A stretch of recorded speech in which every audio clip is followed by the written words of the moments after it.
안녕하세요. 핵심 뉴스만 전해드리는 지인입니다. 구독과 좋아요는 제작자에게 큰 힘이 됩니다.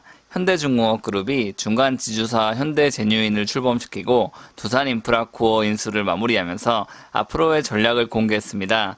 일반적으로 사업 재편이라고 말하길래 저는 조직 변경, 물류라인 통합 등 간단한 사항이 진행될 것으로 예상했으나 사측은 무상감자와 유상증자를 동시에 추진하겠다고 입장을 공개했습니다.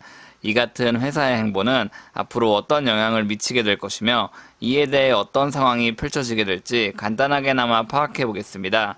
그럼 시작하겠습니다.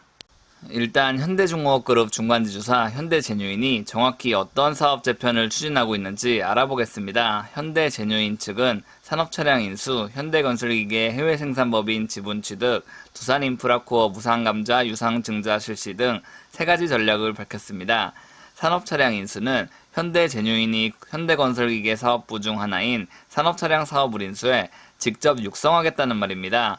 아무래도 이 사업에 대한 비전을 받기 때문에 중간지주사가 직접 관리하겠다는 의미로 볼 수 있습니다. 그리고 해외생산법인 지분의 경우에는 한국조선해양이 보유한 중국과 브라질에 있는 건설장비 해외법인을 인수해 자체적으로 운영하겠다는 내용입니다. 두 전략 모두 매우 건전한 전략이며 중간 지주사로서의 역량을 한번 펼쳐볼 만한 사업 재편입니다. 이제 문제가 되는 두산인프라코어 무상감자, 유상증자를 살펴보겠습니다. 두산인프라코어는 임시주주총회를 통해 순자산, 발행주식수 등 주주가치에 직접적인 변동이 없는 5대1 액면가 감액 방식의 무상감자를 결의한다고 입장을 밝혔습니다. 하지만 이는 사측의 입장일 뿐이고 주주들은 무조건 주주가치에 대한 하락이 발생할 것으로 예상하고 있습니다. 5대1 무상감자가 발생하면 이 주식의 액면가는 5천원에서 1,000원으로 떨어집니다. 그리고 8천억원 규모 유상증자를 추진한다고 하면 부채 비율은 453%에서 250%로 하락합니다. 사측에서는 돈 하나 안 들이고 꽁으로 재무구조를 개선한다고 볼 수 있습니다. 물론 유상증자에 대한 자세한 사항이 공개되지는 않았지만요. 그런데 문제는 이 같은 8천억원 유상증자가 추진될 경우 38% 수준의 주주가치 희석이 발생한다는 데 있습니다. 결국 단기적 대규모 증자에 따른 주가 충격은 발생할 수밖에 없다는 상황입니다. 장기적으로 보면 회사의 재무 건전성이 좋아져 긍정적인 영향을 끼칠 수 있겠으나 결국 주주들에게는 단기적으로는 좋지 않다는 말입니다.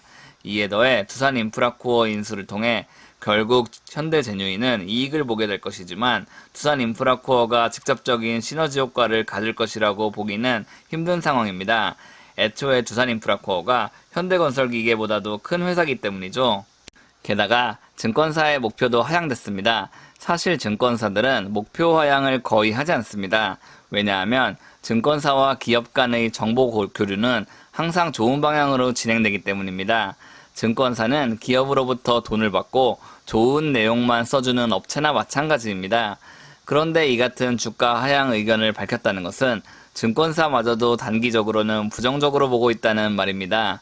두산인프라코어는 기존 목표 18,000원에서 14,500원으로 하향했습니다. 현대건설기계 또한 81,000원에서 74,000원으로 하향했습니다. 웬만하면 증권사도 목표 주가 홀드를 외칠 텐데 하향을 말했다는 것은 정말 안 좋게 보고 있다는 것이죠. 그렇다면 이제 현대 측은 이번 사업 재편을 어떻게 보고 있는지 살펴보겠습니다. 현대 측 관계자는 두산인프라코어는 무상감자 유상증자를 해도 배당 가능 이익이 거의 없다고 보고 있습니다. 게다가 2023년은 돼야 배당은 가능할 것으로 보고 있습니다. 즉 2023년이 돼야 겨우 회사가 정상 경영에 돌입한다는 말입니다. 단기적으로 회사가 회복될 가능성은 없다는 말이죠. 이는 결국 단기적으로 주가가 상승하기에는 쉽지 않다는 말입니다. 물론 5년 보고 계신 분들은 이번 이벤트 정도야 어느 정도 참을만 하다고 생각합니다.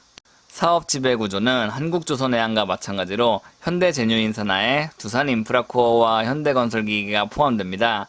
두산인프라코어와 현대건설기계는 앞으로 공동 구매할 수 있는 240여 개의 부품을 선택해 수익성 개선에 나선다는 방침입니다. 게다가 제품 라인업이 강화되는 것이나 다름없기 때문에 판매력도 향상될 수 있습니다. 이에 더해 여러 물류 라인과 보관 창고를 통합해 운용하게 된다면 이에 따른 운영비용 감소가 발생할 것입니다. 다만 결국 무상감자 유상증자 때문에 단기 투자자들은 큰 피해를 감내할 수밖에 없습니다. 오늘은 간단하게 두산인프라코어와 현대건설기계 그리고 현대제뉴인에 대해 알아봤습니다. 최근 삼성중공업이 무상감자를 마쳤고 앞으로 유상증자에 돌입하게 됩니다. 이때만 하더라도 정말 노매너 기업이라고 생각했는데 이와 같은 일이 또 발생할지 정말 상상도 못했습니다. 삼성중공업이야 조선 3사 가운데서도 가장 재정 상황이 안 좋았고 수주 상황도 안 좋은 3위 업체라 무상감자 유상증자를 할 수도 있다고는 봅니다. 그런데 현대제뉴인 같은 경우는 명실상부 한국 1위 건설기계 업체입니다. 현대중공업이 이 같은 조치를 한 것에 대해 일반 주주분들은 분노할 수밖에 없다고 생각합니다.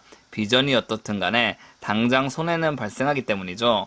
게다가 증권사가 현대건설기계와 두산인프라코어의 목표 주가를 낮췄다는 것도 정말 특이한 일입니다. 결국 모두가 환영하지 않는 행보를 현대제뉴인은 걸어가고 있다고 봅니다. 한국조선해양 같은 경우는 아직 대우조선해양을 인수하지 않았기 때문에 그다지 큰 의미가 있는 중간 지주사가 아닙니다. 이에 비해 현대제뉴인은 정말 역할이 중요한 중간 지주사인데 이 같은 행보를 할지는 정말 몰랐네요. 제가 준비한 소식은 여기까지입니다. 지금까지 핵심 뉴스만 전해드리는 지인이었습니다. 감사합니다.